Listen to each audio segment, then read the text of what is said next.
Pessoal, tudo que nós vimos até agora foi cinemática, né?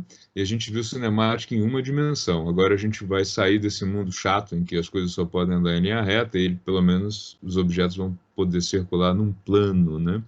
Por isso aqui, cinemática movimento dimensional, ou seja, em duas dimensões, tá?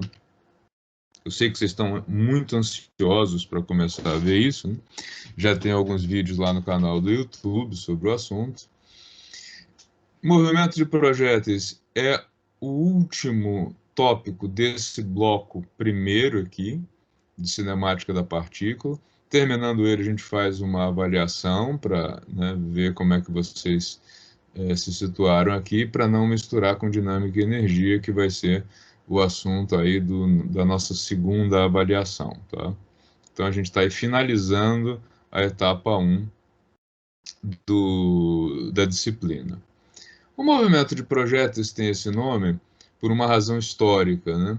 No, nos áureos tempos das guerras com canhões daquele estilo canhão de é, onde você socava a pólvora, né? E colocava a bala, né? O movimento de projéteis era um assunto de Estado, né? Por isso tem esse nome, né? Por quê? Do mesmo jeito que a gente tem aqui que um atleta, para lançar uma bola, ele calibra o ângulo de lançamento com a força que ele coloca na bola, né? E essa combinação de força, que se traduz em velocidade inicial e ângulo, é que vai determinar que altura esse objeto vai ultrapassar e em que ponto ele vai retornar ao solo. O movimento é de ascensão, né, um movimento em ascendente, e depois um movimento descendente, caracterizando aí a necessidade das coordenadas x e y para localizar o objeto. Do mesmo jeito que o atleta calibra velocidade inicial e ângulo, o canhão antigo era isso que se calibrava também, né? O sujeito lá que operava os canhões, ele poderia inclinar mais ou menos, um sistema mecânico que eles usavam para mudar a inclinação, e ele calibrava a relação de pólvora e peso do objeto que ele colocava, né? Mais pólvora, mais velocidade inicial, menos pólvora, menor velocidade inicial. Quanto maior a inclinação, mais alto o objeto chega, mais a gente vai ver que ele também chega a cair mais perto. Quando eu coloco o objeto para ser lançado com uma que eu quero atingir uma distância maior, eu preciso reduzir um pouco aí essa inclinação, e isso faz com que o objeto ultrapasse anteparos menores, né? Então é uma e é a mesma coisa que você faz quando vai jogar uma bola de futebol, né? Também. Excetuando, claro, quando você lança essa bola com efeitos, que ela vai rodando, rodopiando, e aí acaba não sendo um movimento tão simples assim. Tá? Esse tipo de movimento, do ponto de vista da descrição dele, que é o que a gente está fazendo na cinemática, ele é uma mistura de duas coisas que nós já vimos. No eixo X, no eixo horizontal, o objeto se desloca sem mudança de velocidade. É um movimento com velocidade constante, né? E a gente viu esse tipo de movimento lá no MRU. Se nós acompanharmos, né, só o deslocamento da coordenada X desse objeto aqui, claro, o objeto está aqui, ele está descrevendo esta trajetória. A gente está falando que, ponto a ponto, nós poderíamos fazer aqui uma. Deixa eu desenhar aqui, fica mais fácil. Ó. Nesse ponto aqui, o objeto tem uma coordenada x e uma coordenada y. Tá mais adiante, ele tem uma coordenada x e uma coordenada y. Né? Se a gente coloca a função coordenada x, né? Quais as coordenadas que ele vai tendo ao longo do tempo, a gente vai chegar na mesma equação do movimento retilíneo uniforme. E do mesmo jeito, quando a gente busca uma função que dê a coordenada y desse movimento, a gente chega naquelas equações da queda livre, né? Então, do ponto de vista da descrição matemática, esse movimento de projéteis é a soma de duas coisas que nós já vimos. Tá? Se a gente olha no passo a passo, como nessa figura seguinte, o que justifica isso? Pensando no movimento Terra, ou seja, saiu da Terra e voltou à Terra, o que acontece? Quando eu dou a inclinação da velocidade inicial, velocidade em uma velocidade vertical e uma velocidade horizontal. Por isso que o objeto sobe até parar e depois cai até voltar ao solo, mas ele tem o tempo inteiro um deslocamento em x e em y.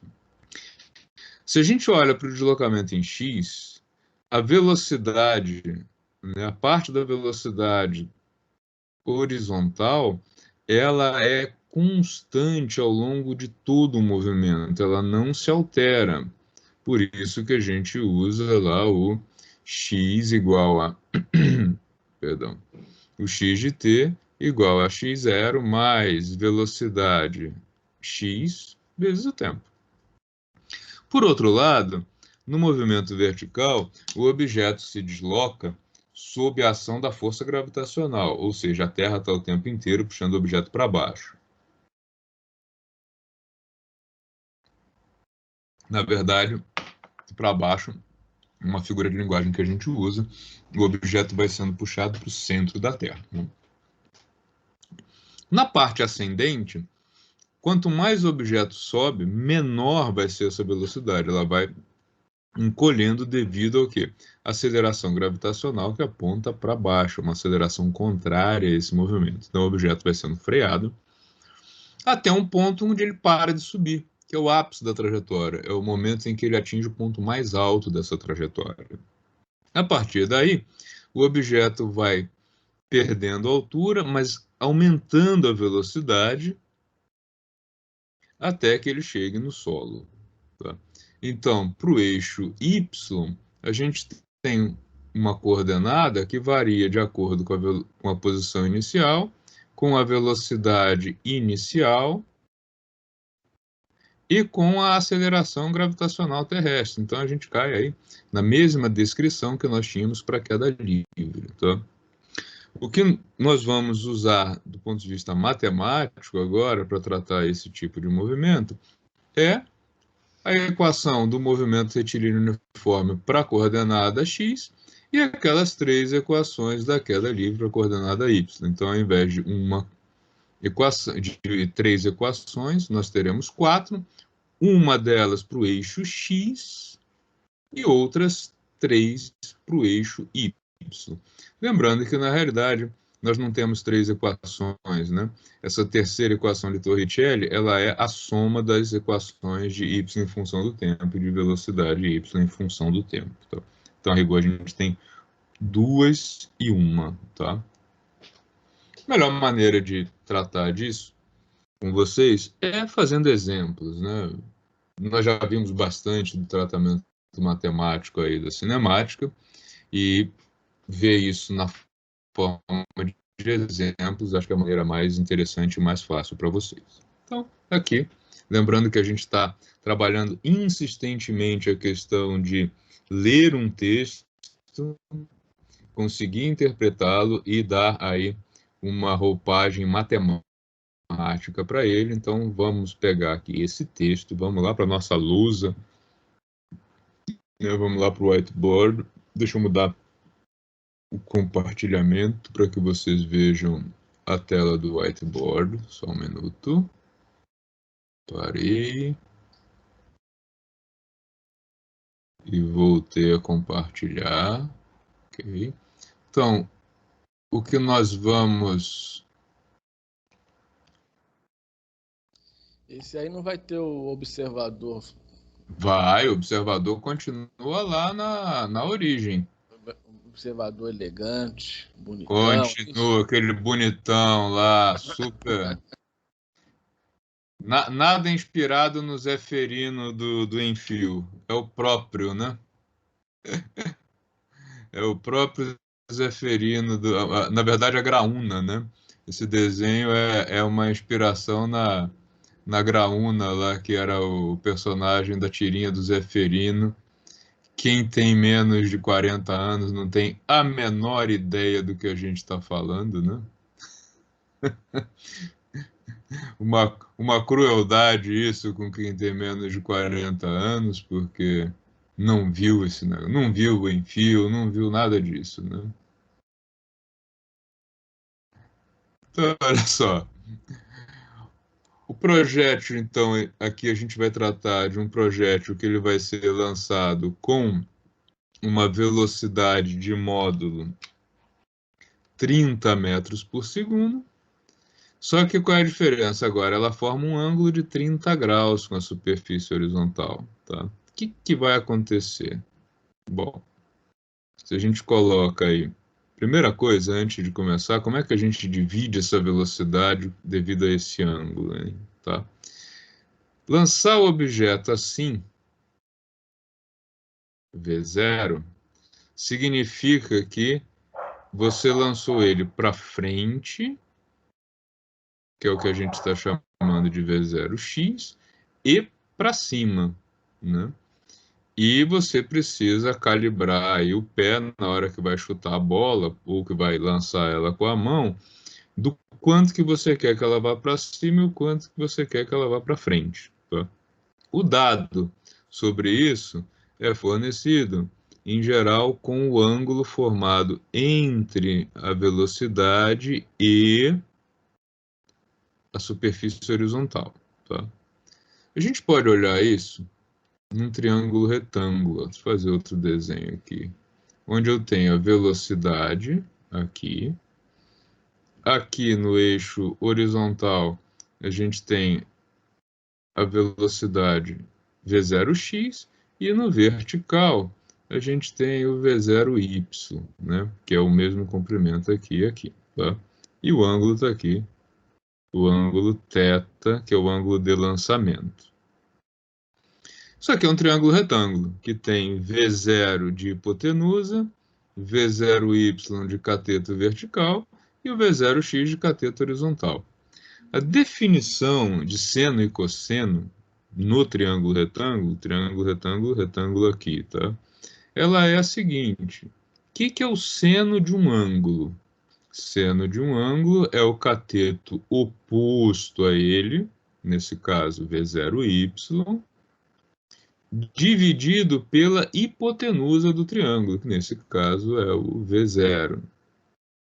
O cosseno desse mesmo ângulo é definido como cateto adjacente ao ângulo, neste caso V0x, dividido pela hipotenusa, que é o V0. Então, a gente tem uma forma de distribuir essa velocidade que é a seguinte, ó. Qual é a parte da velocidade horizontal? É o produto da velocidade pelo cosseno do ângulo de lançamento. Qual é a parte da velocidade vertical? É o módulo da velocidade vezes o seno do ângulo de lançamento. Então, nesse caso, em que nós temos 30 graus de ângulo de inclinação com 30 metros por segundo de velocidade, esse é o exemplo 1, como é que a gente faz essa distribuição? Ela é simples, ó. V0, 30 metros por segundo. Ângulo de inclinação, 30 graus.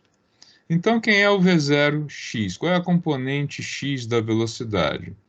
É o 30 vezes o cosseno de 30 graus. Quem é o V0y? É o 30 da velocidade vezes o seno de 30 graus, tá? Quem é o cosseno de 30 graus? O cosseno de 30 graus é raiz de 3 sobre 2. Ou você pode pegar o valor lá 0,867 ou fazer direto na calculadora, tanto faz. Quem é o seno de 30 graus? 1/2, 0,5, tá?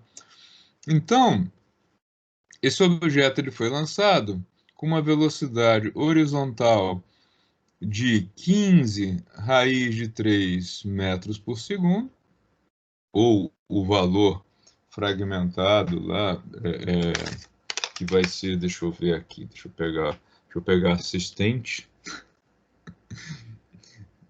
15 raiz de 3, que é 25,98, aproximadamente 26 metros por segundo de velocidade x, e o V0y, que é de 15 metros por segundo de velocidade y. Tá? Então, com isso, está feita aí a divisão da velocidade, o quanto que a velocidade desse lançamento ela tem de componente vertical e o quanto que ela tem de componente horizontal. Dito isso, vamos pensar no movimento agora. Esse movimento, ele é assim, o objeto é lançado aqui, com essa velocidade v0, ele vai fazer o quê? Ele vai se deslocar para frente subindo, depois ele vai descer até retornar ao solo. A gente vai analisar esse movimento aqui, eixo X e eixo Y. Tá? Aqui, na verdade, o meu ângulo está muito deformado, 30 graus seria um ângulo muito mais baixinho que isso, né? E o nosso simpático, louvável e homérico observador inercial, ele fica aqui, ó, lá no 0, 0, tá? Continua aqui, né? Parece uma azeitona espetada com palito, mas ele está aqui. Ele vai observar o objeto subir e se afastar dele, e depois parar de subir e começar a voltar ao solo, sempre se afastando dele. E é em relação a ele que a gente vai poder medir algumas coisas importantes desse movimento, né? Que coisas importantes são essas que a gente vai trabalhar? Qual o obstáculo que esse cara consegue ultrapassar, o objeto? A gente chama isso de H, né, altura máxima. Onde ele vai cair, a que distância ele vai cair, que é o alcance.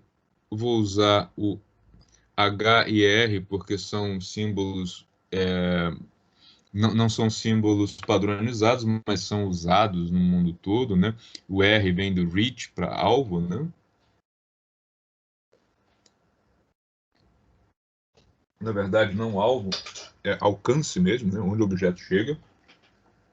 E o H para a altura máxima. E também a gente tem aí o tempo ascendente, que é o chamado tempo de subida. Depois, o tempo de queda e o que é mais solicitado, que é o tempo total de voo, que é o tempo de subida mais o tempo de queda. A gente vai ver que controlando a velocidade e o ângulo de lançamento, é possível fazer com que o objeto ultrapasse alvos maiores e chegue em determinado ponto. Na medida em que eu vou aumentando muito esse alvo, eu vou tendo esse R reduzindo, né? É o que acontece com uma bola, né? Se você joga a bola muito para o alto, né, acima de 60 graus, ela sobe bastante, acaba sendo um voo longo, mas ela cai próxima, né? Já quando você dá um ângulo baixinho, 30 graus ou menos, ela faz um voo raso, mas ela vai um pouco mais longe, tá? A gente vai ver que o maior alcance para uma determinada velocidade, ele ocorre com um ângulo-chave de 45 graus. Tá? É o maior alcance possível para uma velocidade. Claro, desprezando o atrito, como a gente está fazendo aqui. Tá? Então, o movimento é esse. E a descrição matemática é feita em relação ao nosso charmoso observador inercial. Como que ele vê esse movimento? Ele vê assim, ó, no eixo X, o objeto se desloca com velocidade constante. No eixo Y, o objeto se desloca num movimento de queda livre. Tá? Então, V0YT menos um meio de gravidade tempo ao quadrado. A velocidade, ela varia com o tempo a partir da velocidade inicial devido à ação da força gravitacional, da aceleração gravitacional terrestre. E quando eu elimino o tempo entre essas duas equações, eu fico com uma relação que mistura velocidades aceleração e coordenada y do movimento. Tá? Pelo enunciado que nós temos deste exemplo 1, né, isso aqui vale para qualquer movimento de projéteis, agora a gente vai tratar de um movimento em especial, que é o tempo, e nós já temos informações aí que a gente viu lá previamente de como é essa velocidade distribuída, né? De como que quanto da velocidade que fica no eixo x e quanto que fica no eixo y. Como é que fica então essas equações para o movimento do exemplo 1? Elas vão ficar assim, elas vão contar a história do movimento assim. O ponto de partida foi a coordenada 0, 0, onde está o observador inercial. Então, tanto x0 quanto y0 são iguais a zero. A velocidade x, nós calculamos, ela é de aproximadamente 26 metros por segundo, ou 15 raiz de 3, como preferirem. Então, ou 26 ou 15 raiz de 3 aqui, vezes o tempo. A coordenada y inicial é zero, a velocidade y inicial é 15, então aparece aqui um 15t. A aceleração gravitacional sempre, a gente vai estar usando 10, né, por questão de facilidade, então menos 5t ao quadrado. A velocidade y varia no tempo de 15 até 10 vezes o tempo, então ela vai mudando na medida em que o objeto vai se deslocando. E a relação de Torricelli de Vy ao quadrado, V0y ao quadrado, 2 vezes gravidade, vezes y, já que y0 é zero. Então, com essas quatro equações, a gente pode responder as perguntas sobre o movimento. E nesse caso, elas são três, que está lá no enunciado do exemplo, né? Altura máxima, alcance e tempo de voo. Eu recomendo que vocês façam isso na seguinte ordem: altura máxima, tempo de voo e alcance. Vocês já vão entender por quê. A altura máxima, ela ocorre quando, né, o objeto atinge a altura máxima quando ele atinge a velocidade vertical zero, quando ele para de subir, né? É o ponto, é o ápice da trajetória dele. E nós já tínhamos visto que o jeito mais direto, mais fácil de obter isso, é direto pela equação de Torricelli, já que ela relaciona velocidades e coordenadas, né? Então, o que a gente pode dizer é que a velocidade ao quadrado é igual à velocidade inicial ao quadrado, menos 20 vezes y, que, quando o objeto chegar na altura máxima, a coordenada y igual a h coincide com velocidade y igual a zero. Tá? E aí, a gente tem que 20 vezes h é igual a 15 ao quadrado, logo h é igual a 15 ao quadrado dividido por 20, ou seja, 225 dividido por 20. Então, temos que a altura máxima alcançada pelo objeto na trajetória é de 11,25 metros. Tá? Então, a primeira resposta, 11,25 metros, é a altura máxima alcançada pelo objeto na trajetória. Beleza? Todos juntos? Ninguém perdido?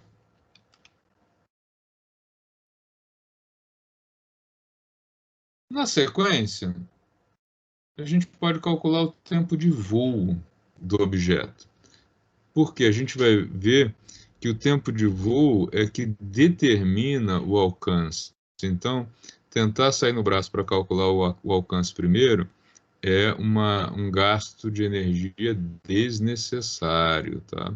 Dá muito trabalho, não vale a pena, e o resultado é o mesmo. Então, alcance fica por último, a altura máxima já foi, vamos agora para o tempo de voo. Eu tenho informações sobre a altura máxima, tenho informação sobre as equações lá da partida e quero saber quanto tempo o objeto demora. Para quê? Para tocar o solo. Então, matematicamente, o tempo de voo, né, que é voltar ao solo, significa o seguinte: quando o cronômetro tiver chegado no tempo de voo, qual vai ser a coordenada y do objeto? Zero. Ele vai voltar à Terra. Ele partiu de uma coordenada 0, 0 e vai chegar, vai aterrissar numa coordenada R0. Tá? A gente está preocupado aqui só com o tempo de voo no Y0. Então, o que nós podemos usar para chegar nesse resultado de maneira mais fácil? É a equação que relaciona altura e tempo. Por quê? Essa equação me diz o seguinte, ó, a coordenada y do objeto para qualquer instante de tempo durante o voo é igual a 15 vezes o tempo menos 5 vezes o quadrado do tempo. Então, menos 5t quadrado. E o que ele está me dizendo é o seguinte, olha, quando essa altura voltar a ser zero, o objeto vai ter chegado no tempo de voo. Né? O voo terminou, tocou o solo. Nós temos, então, que 5 vezes esse tempo de voo ao quadrado é igual a 15 vezes o tempo de voo. Eu teria duas soluções para isso. Ou zero, que não nos interessa, porque zero a gente sabe que é um instante em que o objeto foi lançado, né? E o resultado diferente de zero, que é aquele em que o objeto voltou ao solo lá na frente. Então, a gente pode desprezar, desconsiderar a solução com t igual a zero e simplesmente dizer que tempo de voo, então, é igual a 15 dividido por 5, o que dá aí como resposta 3 segundos. Tá? Então, o objeto demorou 3 segundos para ser lançado, atingir 11,25 metros de altura e retornar ao solo, caindo a uma distância d. Vamos calcular agora essa distância d, esse alcance, né, da trajetória. Se a gente pensar no movimento, é fácil intuir que o alcance nada mais é que a coordenada x do objeto quando ele volta ao solo, no tempo de voo. Como nós temos uma equação, uma função, na verdade, que nos dá a coordenada x para qualquer instante de tempo, e nós sabemos que o tempo de voo foi de 3 segundos, está feito. Né? O alcance é coordenada x para TV, ou seja, é 26 vezes 3, o que dá aí 78 metros aproximadamente. Tá? Então, o que nós podemos dizer agora, né, a história que o nosso charmoso, hermoso observador inercial tem a contar, é que o objeto foi lançado com uma velocidade de módulo 30 metros por segundo, formando um ângulo de 30 graus, que ele subiu e atingiu uma altura de 11,25 metros no ponto mais alto da trajetória, e depois voltou ao solo em 3 segundos, todo esse movimento, caindo a uma distância de 78 metros, né, em relação ao ponto de lançamento. Então, está aqui, ó. Onde o objeto caiu, esse objeto caiu 78 metros à frente, ultrapassou no máximo obstáculos de 11,25 metros e demorou 3 segundos para fazer todo esse movimento de subida e descida. Então está aí contada, né, matematicamente a história do movimento sob a ótica desse senhor aqui, tá? A forma como ele viu o movimento ocorrer. Tudo bem, gente? Comentários?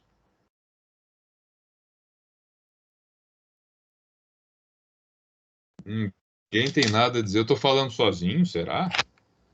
Meu comentário que eu já me perdi foi todo. É complicado. Não é nada, é nada. Vamos fazer mais um. Professor, Tamo junto, Oi. Daniel. Olha só, vamos ver o que aconteceria se esse chute aqui fosse dado não com 30 graus, mas com 45 graus. Vamos ver o que queria acontecer? Tá? A gente está tratando do mesmo objeto, do mesmo tipo de movimento, mas nós vamos fazer uma simples mudança. Eu vou calibrar o pé do jogador agora para jogar o objeto. Oi. Antes de fazer esse, volta um pouquinho no de cima. No meio. Aí.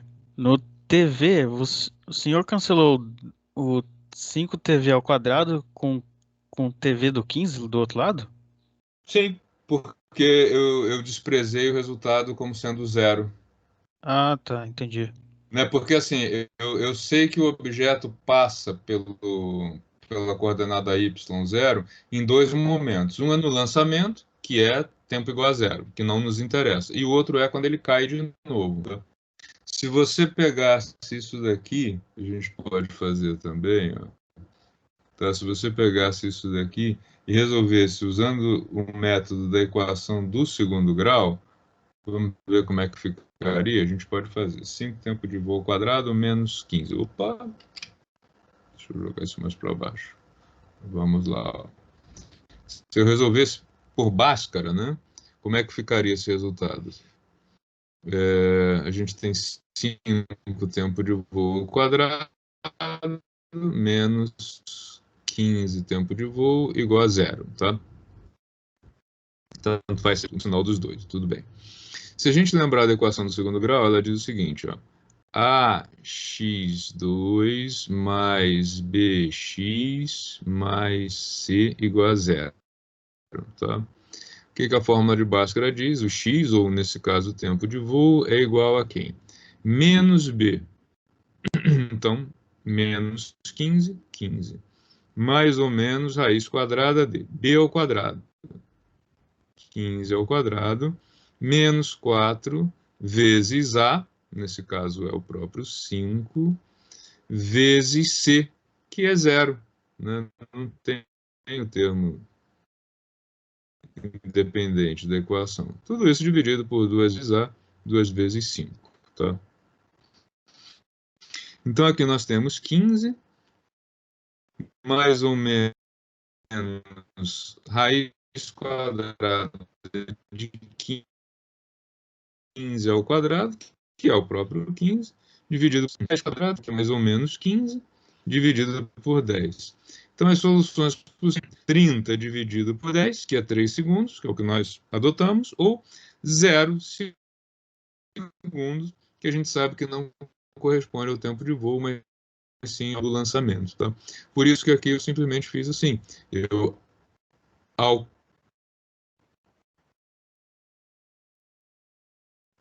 admitir que a solução não seria, que zero não seria uma solução satisfatória para o nosso exemplo. O que eu sugiro que vocês façam agora, já que vocês ficaram um pouco assustados com todo o processo? Vamos fazer o seguinte, eu quero que vocês tentem fazer esse mesmo exemplo, repetir esses mesmos passos com uma única diferença. Ao invés do lançamento ser com 30 graus, ele vai ser feito com 45 graus. Vamos lá. Vou dar um tempinho para vocês fazerem. A única mudança em tudo isso é que agora o ângulo de lançamento, né, a gente levantou um pouquinho o canhão, saiu de 30 e foi para 45. Tentem fazer isso para vocês se familiarizarem aí com o... Pode ir seguindo passo a passo, eu vou deixar na tela, mas para que vocês metam a mão na massa, que é super importante para que vocês comecem a perder o medo aí, né, dessa aparente complexidade que tem esse assunto. Professor. Sim? Uma dúvida que é, essa altura que está no exercício aí, eu não poderia achar ela como se fosse uma parábola, equação de segundo grau, aquela menos B dividido por A2 ou menos delta dividido por 4A? Poderia, mas é mais difícil. Você vai ter mais trabalho. Ah, tá. Assim é mais fácil, então, né? Assim é mais fácil. Você vai estar complicando bastante isso. E se você cair na tentação de aplicar uma equaçãozinha pronta, você vai ter problemas com o seguinte: nem sempre esse objeto é lançado da base.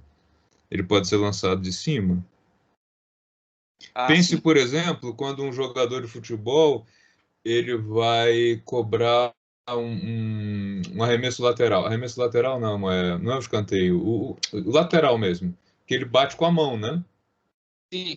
Então, nesse caso, quando ele joga a bola com a mão, ela sai de uma altura aí de 1,80 m, 2 metros, 1,80 m, 1,70 m, que é a altura do jogador, mais o braço, vai, então 2 metros, vamos colocar assim. E ela vai até o pé do outro jogador. E aí, se você tenta usar aquelas equações que são dadas aí nos cursinhos pré-vestibulares, você vai se dar mal, porque aquilo só serve na condição que sai da Terra, Entendi, professor. tá? Tá bom, professor. Só Obrigado. refazer, ó, o que eu estou pedindo só para vocês refazerem esse passo a passo aqui no tempo de vocês, mudando só o ângulo, tá? Para quem não quiser usar a calculadora, seno de 45 graus é igual ao cosseno, tá? É o ângulo que tem seno e cosseno iguais, e ele é igual a raiz de 2 sobre 2, tá?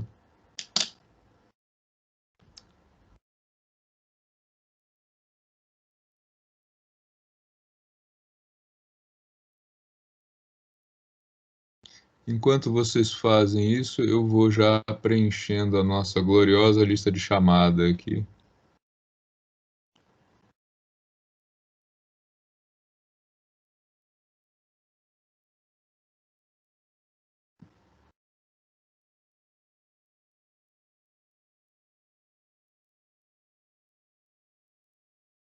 Tô aqui.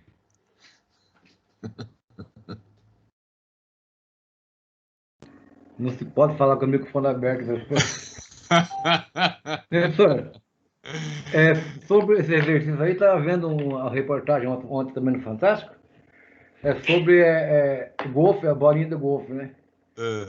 Uma universidade fez criou um programa lá que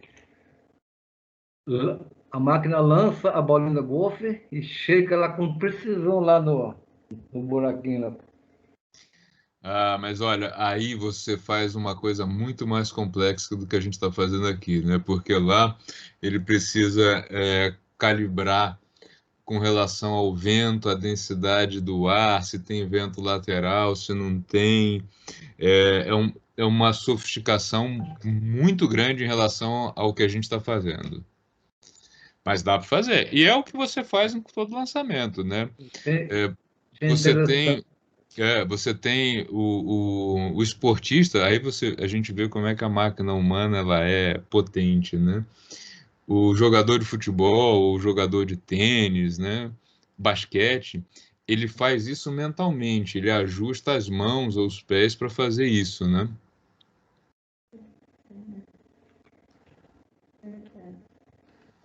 É interessante, pô. Professor, eu cheguei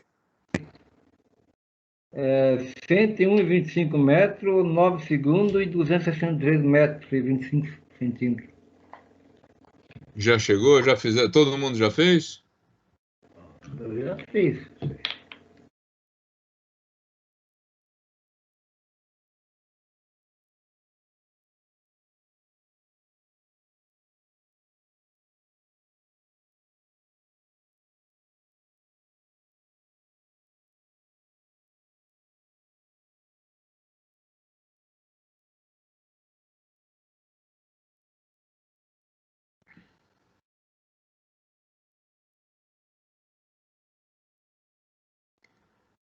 Olha, é a 45, né, que a gente combinou. Com 45 dá 37,5 metros de altura máxima, o alcance 103, ok, e o tempo 4,9. Você disse 9 o tempo?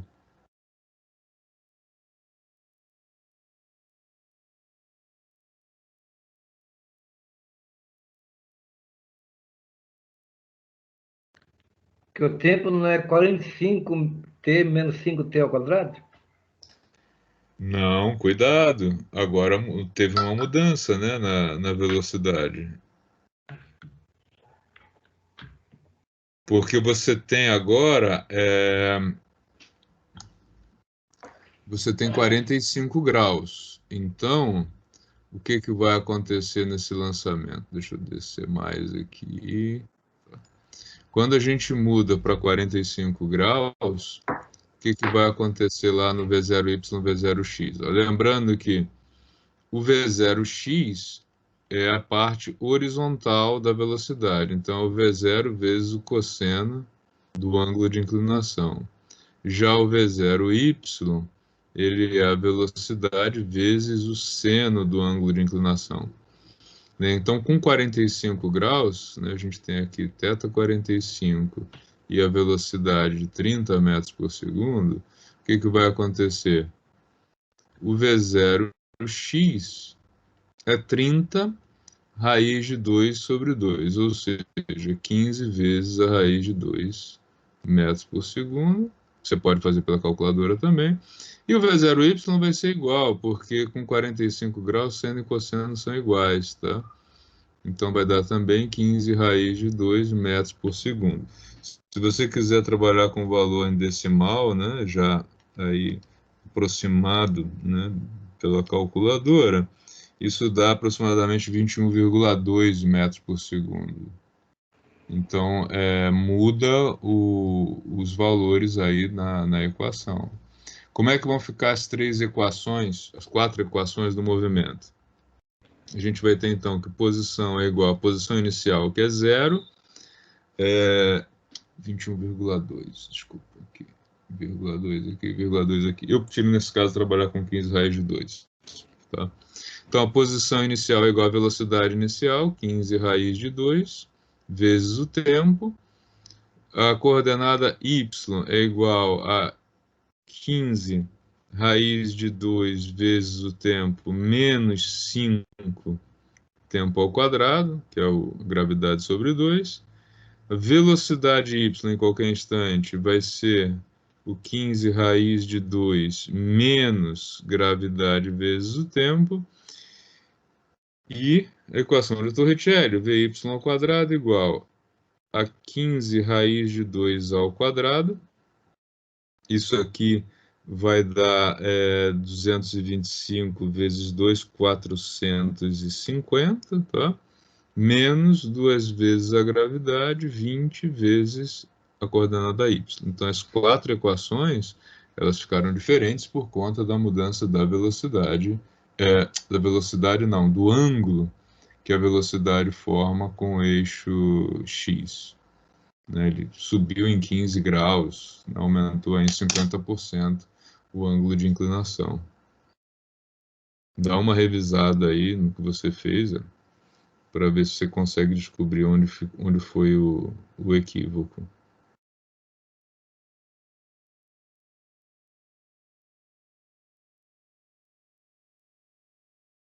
Daniel acertou tudo, não está nem mais preocupado, disse que esse negócio é muito fácil.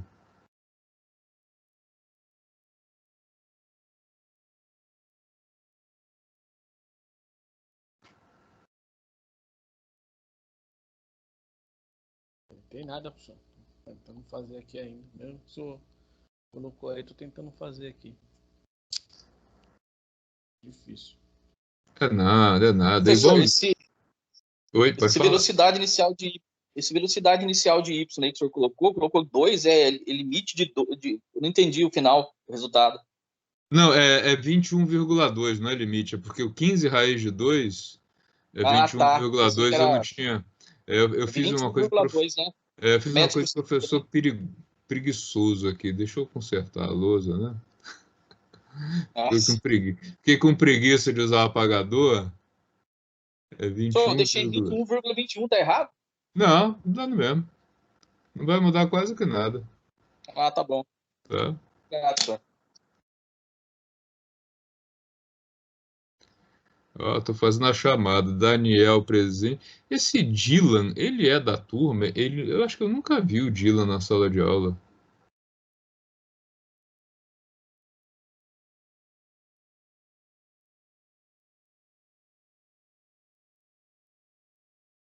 Com agora um ângulo maior, um ângulo de 45 graus, e a gente manteve a velocidade de 30 metros por segundo no lançamento.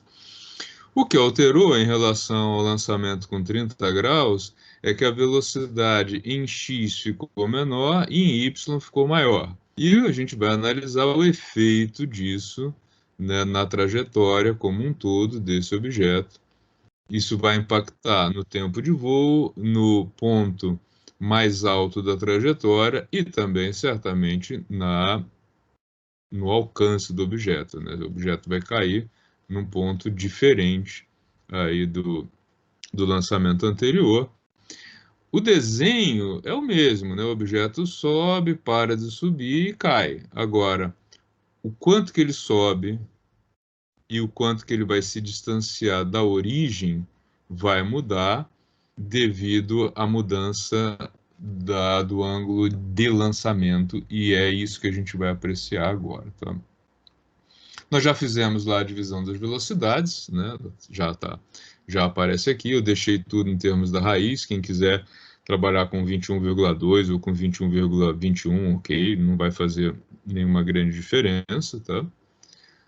E a primeira coisa que a gente vai obter é qual é o máximo obstáculo que esse cara consegue ultrapassar, lembrando que esse ponto de altura máxima corresponde ao ponto de velocidade y0, né, quando o objeto para de subir, e podemos dizer também que a recíproca é verdadeira. Quando o objeto atinge a velocidade, componente vertical da velocidade zero, ele vai começar o movimento descendente, né? Vai começar o retorno dele à superfície da Terra.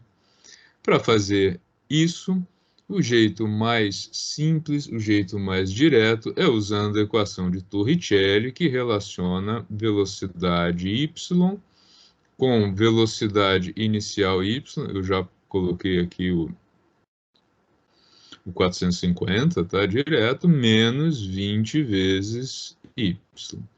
E a pergunta é, qual vai ser a coordenada y associada à velocidade zero, componente vertical, tá? Então, 450 menos 20y. Vou passar esse 20y para o outro lado da igualdade, igual a 450, e aí a gente vê que o objeto vai atingir uma velocidade, uma altura, perdão, maior, bem maior do que aquela anterior. O objeto vai chegar aí a 22,5 metros, o dobro da altura que ele atingiu quando foi lançado com 30 graus. Tá? Então, com 30 graus, recorde, observe que o objeto atingiu 11,25 metros de altura máxima, e agora, com a mesma velocidade inicial, mas com um ângulo diferente, ele foi a uma altura de 22,5 metros, que é o dobro. Tá? Quando o lançamento foi feito com 30 graus, o objeto demorou 3 segundos para subir e descer. E agora? Quanto tempo que ele vai demorar, né? A gente continua sabendo que o tempo de voo corresponde ao instante em que o objeto volta à superfície, ou seja, o tempo de voo coincide com coordenada zero no eixo y. E aí, a gente vai novamente usar a equação 2, que é a que relaciona a posição y, a altura, né, com o tempo. Então, ó, a coordenada y deste movimento é 15 raiz de 2t menos 5t ao quadrado. A pergunta é, qual o valor de t, que a gente chama de tempo de voo, para a coordenada y0? Então, 15 raiz de 2 menos 5. Tá. Vou passar esse termo para o outro lado. Então, 5 tempo de voo ao quadrado igual a 15 raiz de 2 tempo de voo. De novo, eu vou simplificar aqui, porque eu já estou desconsiderando a resultado do tempo de voo igual a zero, né? Ele não atende aí. Ele é o instante do lançamento. A gente sabe que no lançamento estava na coordenada zero também. Então, com isso, nós temos que o tempo de voo ele é igual a raiz de 2 dividido por 5, ou 3 raiz de 2 segundos. Ou, se preferirem, pode fazer a conta aí na calculadora, né? 3 vezes a raiz de 2 segundos. Isso nos dá aí um tempo de voo de 4,24, 4,2 segundos, tá? Então, olha, com 45 graus, o objeto lançado com a mesma velocidade 30, ele chegou numa altura que foi o dobro da altura alcançada com 30 graus e demorou um tempo consideravelmente maior. Ele saiu, né, de 3 segundos para 4,2 segundos. Então, como ele subiu mais, o tempo foi maior, ou seja, foi um movimento que demandou mais tempo, o movimento como um todo. E onde ele caiu? Qual foi a distância que o objeto caiu? Que é o alcance. Lembrando que o alcance nada mais é que a coordenada x para o tempo de voo, e que agora a gente já sabe de quanto é esse tempo de voo. Então, o alcance é igual a 15 raiz de 2 vezes o tempo de voo. E aqui, ao invés de usar o 4,2 e ficar com a conta mais aproximada ainda, eu vou usar o 3 raiz de 2, porque daí eu fico com o resultado redondo, ó. Então, o R vai ser 15 raiz de 2 vezes 3 vezes a raiz de 2. Isso é igual a 15 vezes 3 vezes raiz de 2 vezes raiz de 2. Ó. A vantagem está aqui, né? 15 vezes 3, 45. Raiz de 2 vezes raiz de 2 é o próprio 2. Logo, o alcance vai ser de 90 metros. Tá? Quem fez a conta usando 21,2, etc., etc., vai chegar nos resultados 89,85, algo muito próximo de 90. Não estaria errado de jeito nenhum, está correto também. Tá? Mas como eu fiz a conta usando aí a raiz, né? Sem fazer o cálculo com aproximação, cheguei no resultado redondo, né? Mais fácil. Prefiro porque eu tenho uma prática em fazer o cálculo assim. Mas é uma questão de escolha, né? O resultado aí, a diferença é muito, muito pequena, tá? Tudo bem até aí, gente? Professor, olha só. Oi? Eu não entendi essa parte aí do exercício, que era 15 raiz de 2 elevado a 2 ali. Para onde que foi? Ué, 15 raiz de 2 elevado ao quadrado? Você tem isso aqui. Peraí. Seria 30, né? Ficaria 30 aí, não é? Não. 15 raiz de 2 elevado ao quadrado é igual a 15 ao 25 quadrado elevado... vezes raiz de 2 elevado ao quadrado. Tá? 15 ao quadrado é 225. Raiz de 2 ao quadrado é 2, então isso dá 450. Que foi o que eu coloquei aqui, 450. Ah, sim. Eu confundi Tá? por causa da fórmula ali, professor. Já estava 450 embaixo, que é o resultado que o senhor já tinha colocado, né? Já tinha colocado, é porque daqui, ó, eu tinha indicado aqui, ó, 450. Ah, sim. Entendi, tá? professor. Nada. Entendi. Obrigado. Deem uma olhada e tentem fazer o exercício, repetir agora o exercício. A gente fez com 30, fez com 45. Professor, Oi. em cima disso que o Emerson perguntou, então aqui é 15 ao quadrado, né? 15 raízes ao quadrado, né? Isso. Só que aí, aqui o senhor já colocou a resposta que dá 450, não é isso? Isso. Ah, tá. Porque eu pensei que estava dividindo por 450, mas Não. Isso aqui é que 15 raiz de 2 ao quadrado dá 450, tá? Eu vou pedir agora para vocês darem uma olhada nisso e tentarem fazer, ó. Eu fiz primeiro nós fizemos com 30 graus, né? Agora eu fiz com 45 e vamos tentar fazer com 60 graus para vocês verem o efeito. Tá? O que vai mudar só mudando o ângulo? Aqui, na verdade, a gente subiu de 30 para 45, viu que ficou mais lento, mas o objeto atingiu uma distância maior. E vamos ver o que acontece chutando a bola aí com 60 graus, tá? Tentem fazer, a gente tem aí 15 minutos, dá tempo para vocês fazerem.